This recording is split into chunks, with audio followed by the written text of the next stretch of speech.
Hello, students! For those of you absent, here is what happened in class over this past week.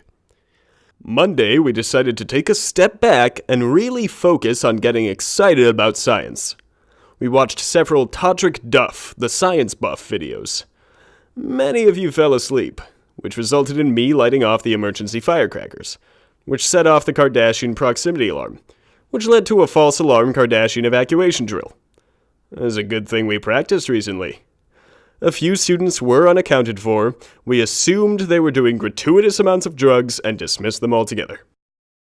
Tuesday, we created DNA diagrams and looked at their chemical equations, which we'll dive into later. Everyone was given the same diagram to follow, and yet, some of you still managed to create the DNA of the following creatures: dog, cat, horse, mouse, construction worker, Spider-Man, elephant, lion, Kanye, Lil Wayne, Nickelback, yes, the entire band, moose, squirrel, illithid, and cucumber. Either you're the most talented class I've ever had, or I seriously need to rethink my life choices. On Wednesday, we tried to break down DNA and chromosomes for you. This, however, resulted in horrible mutations to the first period's genomes. Some people received third appendages, some webbed feet. Others got just terrible forms of dementia. Now Billy Tardis believes he went to Vietnam. He's spouting about how he has to find Bubba. Life is like a bunch of altered chromosomes. You never quite know what you're gonna get. Well, anyway, we got a good baseline for when too far is, like, actually too far.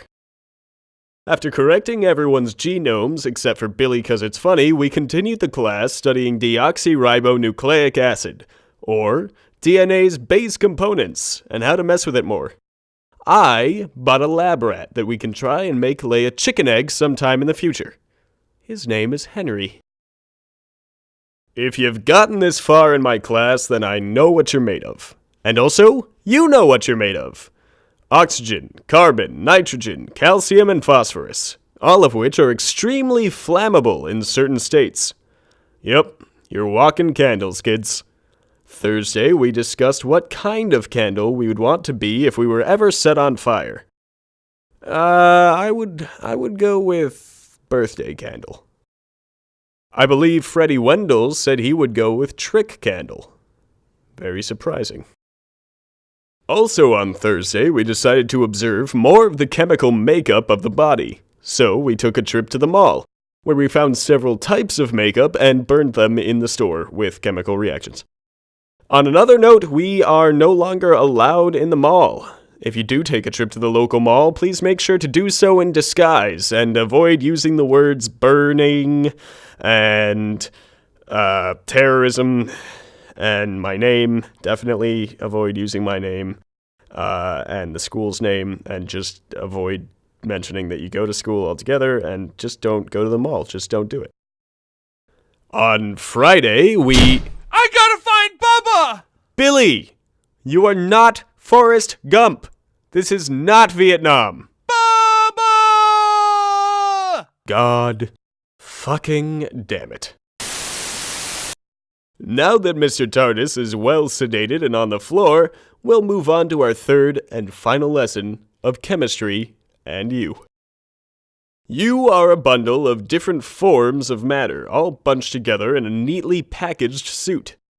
Chemically speaking, you're less valuable in terms of rarity than at least 15 other elements, if not more. So, no hard feelings. On Friday, we reflected on this fact. We also reflected on how Ellen DeGeneres kinda looks a little bit like Henry David Thoreau, and tried to make a unique chemical compound of someone who's gay. Anyway, Friday's class was very interesting, and let's just leave it at that. Oh, and good news, our school will be starting a GSA. Your homework will be to complete the following Why It Is Not Appropriate to Light a Sephora Kiosk on Fire worksheet. Find attached. Please include your name and period number and... Billy, stop. It is not 1989. I know we didn't start the fire. Anyway, folks, be sure to complete your homework and try to stay away from Sephora. Girls, I recommend, Hot Topic? That's still a thing? Or the Apple Store? Sure. Anyway, folks, I'll see you on Monday. Have a good weekend, stay safe, and, see you soon.